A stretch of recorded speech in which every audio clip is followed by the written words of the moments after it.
Hey there, my child. Gather close. It's Grandpa, and tonight I got a story that'll send shivers down your spine. Picture this. A dark, foggy riverbank. The water still as glass, hiding secrets no one dares to speak. Young men, full of life, vanish after a night out, only to be found days, weeks, or months later, floating in rivers and lakes across America. Near their bodies, a chilling mark, a smiley face painted in graffiti, grinning like it knows something you don't. This is a tale of the Smiley Face Killers, a mix of urban legend and unsolved mysteries that's haunted folks for decades. Is it just a spooky story, or is there a dark truth behind it? Sit tight, because I'm going to walk you through it all, and I'll share some advice to keep you safe out there. Now, let's dive into the story. It all started back in 1997 in New York City.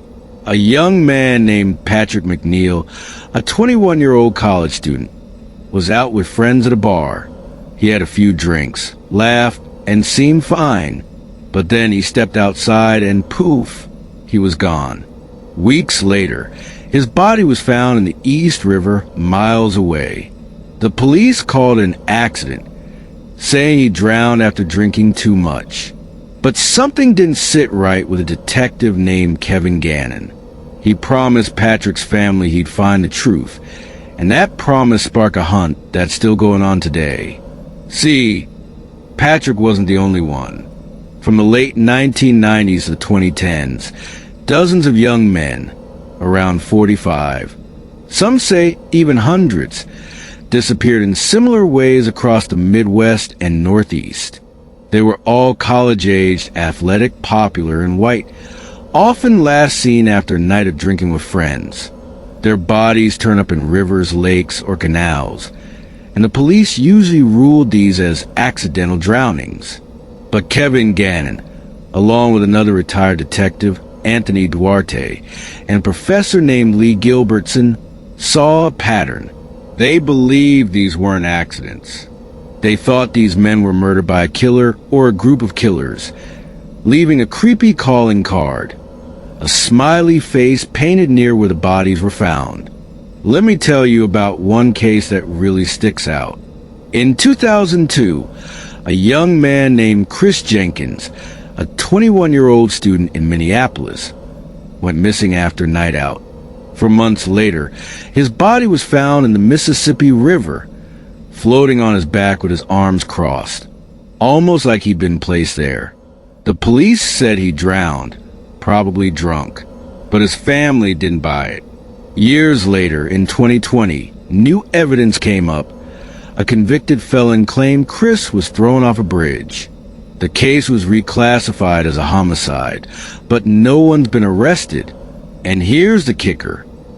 Near where Chris's body was found, investigators spotted a smiley face painted on a wall. Coincidence?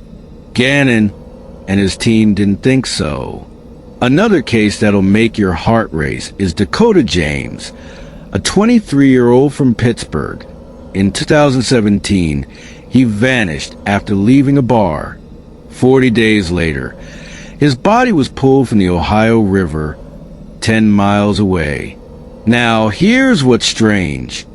His body showed almost no signs of decomposition, like he hadn't been in the water that long. Gannon's team believed Dakota was held somewhere, drugged with something like GHB, a date-rape drug that's hard to detect in autopsies, before being killed and dumped. And yes, a smiley face was found nearby. So what's the deal with these smiley faces? Gannon, Duarte, and Gilbertson say they found them in at least a dozen cases. Paint on walls, trees, or rocks near where bodies were recovered. The faces weren't always the same. Some were big, some small, some had devil horns or creepy messages. The investigators think these are taunts, like the killers are laughing at the police, daring them to catch them. They even claim there are other secret symbols they haven't shared publicly to avoid copycats or tipping off suspects. But here's where it gets tricky. Not everyone believes the smiley face theory. The FBI, back in 2008, looked into these cases and said there's no evidence linking the deaths to a serial killer or gang. They called most of them alcohol-related accidents. A group called the Center for Homicide Research in Minneapolis went further, saying the theory is just an urban legend. They pointed out that smiley faces are common graffiti. You can find them on street corners, bridges, anywhere. Criminal profiler Pat Brown called the theory ludicrous, arguing that serial killers don't work this way, and the graffiti is likely just a coincidence. She said if you search a 5-mile area, you're bound to find a smiley face somewhere. Plus, the deaths happened in different states, over years, with no clear pattern in how the victims were killed. But Gannon and his team aren't backing down.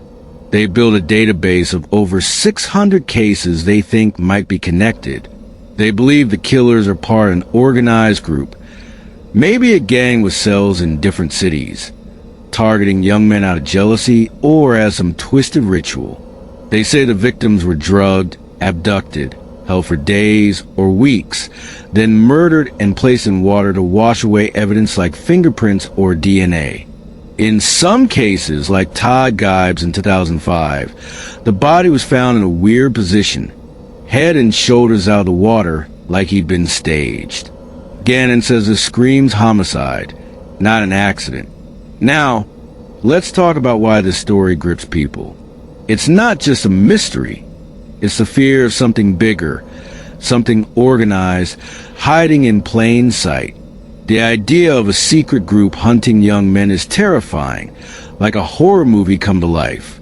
It's been featured in a 2019 Oxygen docuseries called Smiley Face Killers, The Hunt for Justice, and even inspired a 2020 horror film. Books, podcasts, and Reddit threads keep the theory alive, with some folks swearing it's real and others calling it a ghost story.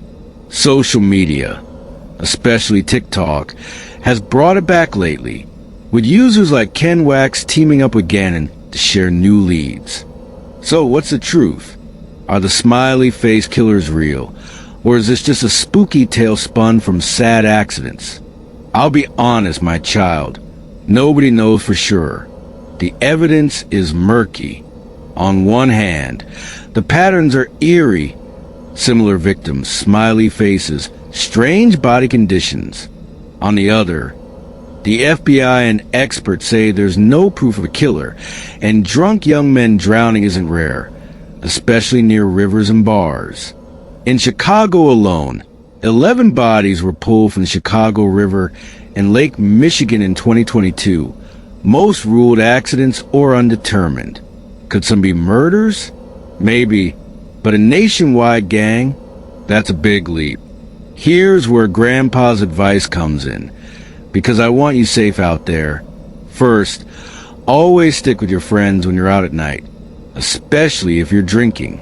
Don't wander off alone, no matter how safe the place seems. Rivers, lakes, and canals are dangerous, even if you're sober. Stay away from the edges.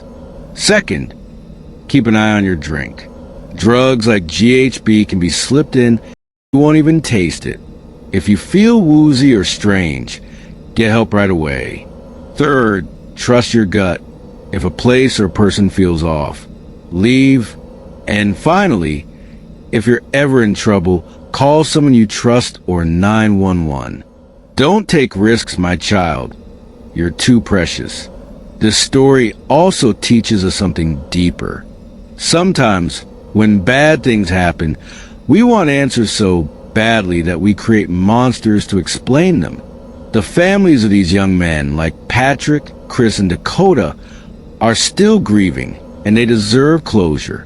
Whether the killer or just tragic accidents, we owe it to them to keep asking questions. But we gotta stay grounded, not let fear turn into wild stories without proof.